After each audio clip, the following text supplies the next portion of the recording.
जब बाप मजदूरी करके लाता है ना शाम को, मजदूरी करके, मैंने बहुत सारे लोग देखे हैं, रक्षा चलाते हैं तो चेहरों पर धुआं पड़ा होता है।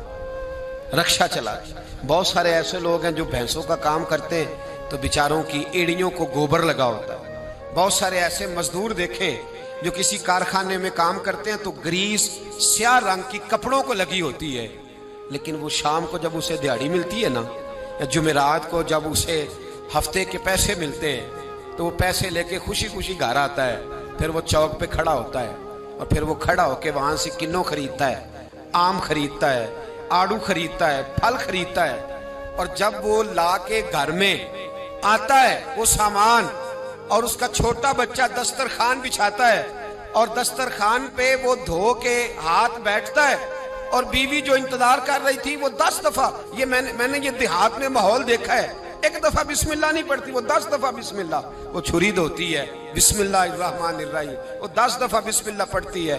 फिर वो जब सजाया जाता है और बेटे और बेटियां उनको उठा के मुंह में रखते हैं, बाप के दिल को जब ठंडक पहुंचती है तो मुझे यूं लगता है आसमान के फरिश्ते भी दरवाजे खोल खोल के देखते हैं कि यहाँ दौलत आई है, यहाँ कोई कमा के लाया है, यहाँ बेटियां खा रही, यहाँ जद्दोजहद हो रही। और अगर तू हराम कमाई लाए, अगर तू किसी का कलेजा काट के लेके आए, तू हजारों रुपए का भी माल लेके आए, घर में रखता है, बड़ा बेटा कहता है मैं नहीं ये खाता, छोटे वाला कहता है मेरे नहीं ये पसंद, उससे छोटे वाला कहता है ले जाओ, ये तो पुराना हो गया है। वो जो मेहनत से थोड़ा सा आया करता था, थोड़ा सा, उसमें जो बरकत होती थी, उसके अंदर जो कैफ होता था, जो जद्दोजहद का पैसा था।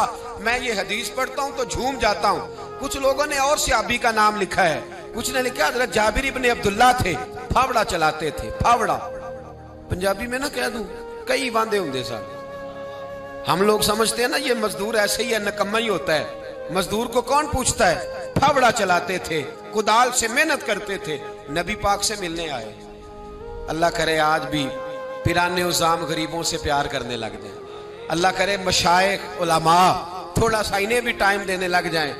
कहते हैं मैं हुजूर से मिलने आया, आगे बढ़ा, और चूंकि मेरे कपड़े भी जरा मैले थे और चूंकि मैं मजदूरी करके आया था तो पसीना भी था, तो मेरी ख्वाहिश थी कि जरा सारे मिल ले, मैं जरा बाद में आगे होता हूँ। कहते हैं मैं एंड पे गया, साहिब उस्दुल गाबा ने लिखा है, कहते हैं आगे बढ़ के मैंने हुजूर से सलाम ली, बाकियों को तो सलाम हुआ था, मेरे नसीब देखो जब हुजूर के हाथों में मेरा हाथ गया तो मुस्तफ़ा ने हाथ ही थाम लिया। और यार सुनो तो सही, जिसका हाथ नबी पाक थाम ले, जिसका हाथ नबी पाक थाम ले। आला हजरत फाजले बरेलवी के छोटे साहिबजादे मुफ्ती आजम हिंद मौलाना मुस्तफा रजा बीमार थे, उनके पीर खाने के एक सैयदजादे तीमारदारी करने आए, तो घर वालों ने कहा शाह जी हजरत खाना नहीं खा रहे 2-3 दिन से, आप सैयद हैं, आप कहेंगे तो खा लेंगे। कहा शोरबे में रोटी भिगो के लाओ। कहते हैं रोटी भिगो के लाई। 91 साल के मुफ्ती आजम जब रोटी देने के लिए शाह जी आगे बढ़े, कहा हुजूर उठिए ना, खाना खाइए। तो कहते हैं मैंने उनकी कमर पे हाथ रखा उठाने के लिए। 91 साल के बाबा जी, बुढ़ापा, कमजोरी, जोफ, सारा कुछ, लेकिन जब मैंने पीछे हाथ रखा ना उठाने के लिए, खाइए। कहते मेरा हाथ थाम के कहने लगे शाह जी एक वादा करो पहले। मैंने कहा कौन सा? कहने लगे यहां सहारा दिया है तो वहां भी दोगे कि नहीं दोगे? ये वादा करो, यहां सहारा दिया है तो वहां भी दोगे? कहते मैं रो पड़ा। मैंने कहा दूंगा। तो कहने लगे चलो फिर खा लेते हैं खाना। ओ भाई जिसका हाथ नबी पाक थाम ले, जाबिर इब्ने अब्दुल्ला कहते हैं सलाम लेके रुखसत हो गए सारे, और मेरा हाथ हुजूर ने थाम लिया। और यार बंदे ने नहीं, आम आदमी ने नहीं, MNA MPA ने नहीं, सूफी पीर दरवेश मौलवी मुफ्ती गौस मुहद्दिस ने नहीं, इस दर्द को समझ तो सही। कहते हैं मेरा हाथ उसने थामा जिसके कदमों को बोसे देने के लिए जिब्रील अमीन तरसा करते हैं। हजरत जिब्रील जिसके पैरों को बोसा देने को तरसे, हुजूर ने हाथ थाम लिया, पकड़ लिया और खोल के फरमाया ये क्या है, ये क्या है? सोने यहाँ छाले पड़ गए। हुजूर मेहनत करता हूँ, हुजूर कबीलदार हूँ, छोटे बच्चे मजदूरी करता हूँ, छाले पड़ गए। कुछ अमीर से आबा खड़े थे, कहते हैं हमने रुख बदल लिया, महबूब की तरफ देखने लगे, हमने अजीब नजारा देखा कि उसका हाथ हुजूर ने थामा है और फिर हमने देखा कि महबूब की गर्दन झुकी। गर्दन झुकी किसकी? जिसके आगे खिंची गर्दनें झुक गई। महबूबे मुकद्दस ने गर्दन को झुकाया और फरमाते उस वक्त तो हालात ही बदल गए जब महबूब ने मजदूर के छालों वाले हाथों को चूमना शुरू कर दिया। फरमाते महबूब चूम रहे थे और बड़े बड़े अमीर खड़े रो रहे थे, काश आज गरीब होते। आज गरीबी को इज्जत मिल गई, आज गरीबी को शान मिल गई, गरीबी को मर्तबा मिला, गरीबी को दर्जे मिले।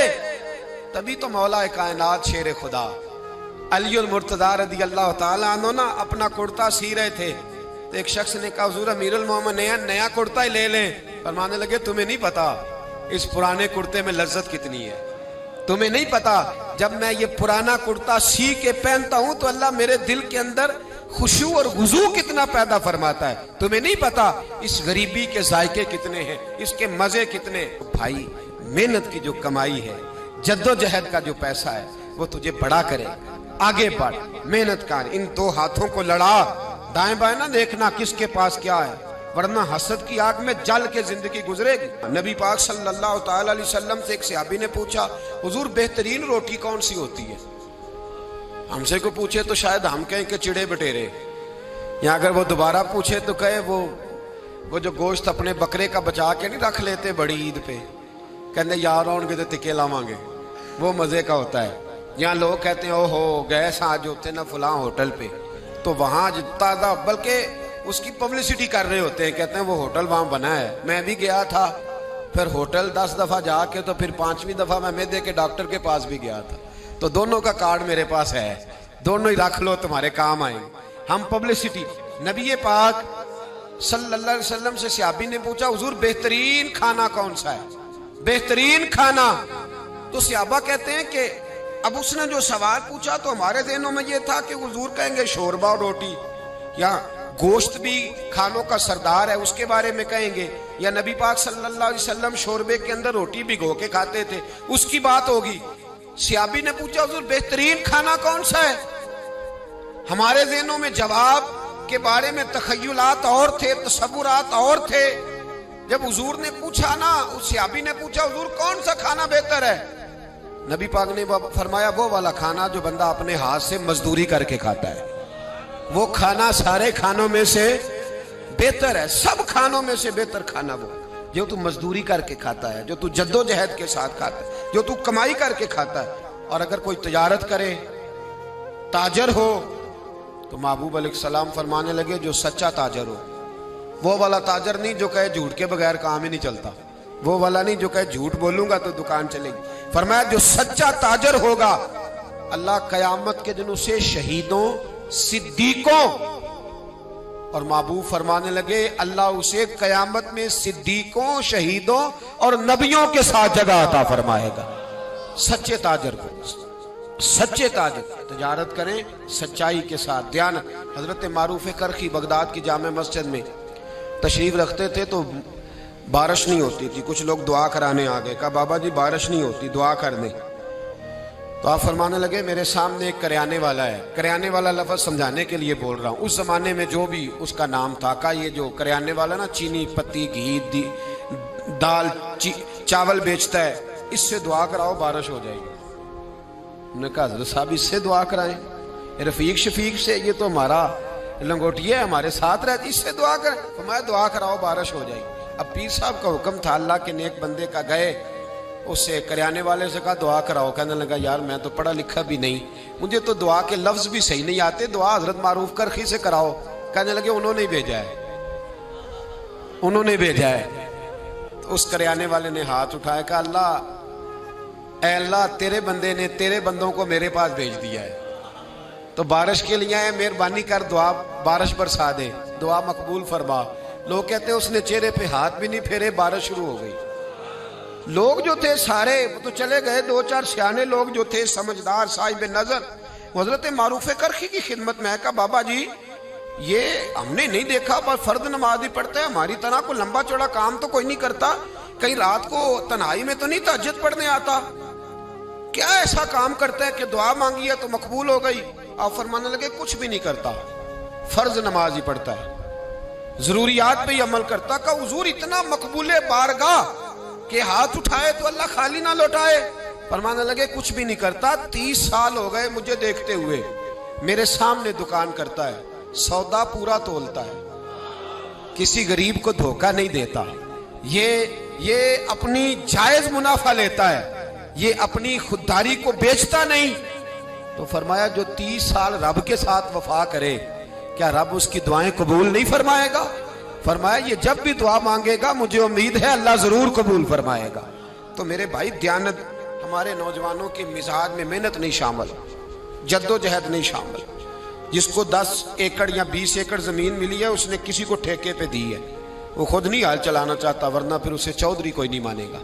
वो खुद नहीं आगे बढ़ना चाहता। जिसकी अपनी दुकान है जाती, उसने किराए पे दी है, कोई ये ना समझे कि करोड़ों की दुकान है और खुद ये 10-10 रुपए की चीज बेच रहा है। मेहनत का मिजाज नहीं, जद्दोजहद की तबीयत नहीं। और ये जो फारग रहने वाले हैं ना, आज नाराज हो जाना आपने, चलो कोई बात नहीं, लेकिन एक बात जरूर है कि कौम को समझदार जरूर होना चाहिए, नाराज हो या ना हो। ये जो फारग रहने वाले 15-20 हैं, इन्होंने बड़ी खराबी की है। इनको देख के और भी बहुत सारे लड़के फारग हो गए। ये जो मोहल्ले के पहले 10 फारग है ना, ये बड़ा नुकसान कर।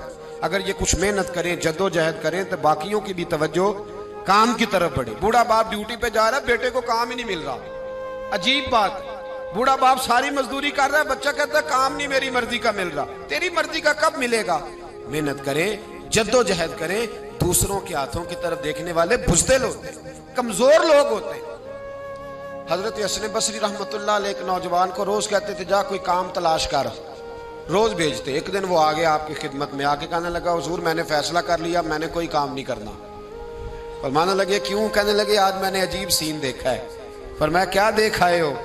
कहने लगा जी मैं जंगल में गया हूं तो मैंने देखा है एक शेर ने शिकार किया है, आधा उसने खा लिया है और आधा मुंह में पकड़ के सफर शुरू कर दिया है। एक पहाड़ी पे चढ़ गया शेर, मैं भी एक दरख्त पे चढ़ा देख रहा था।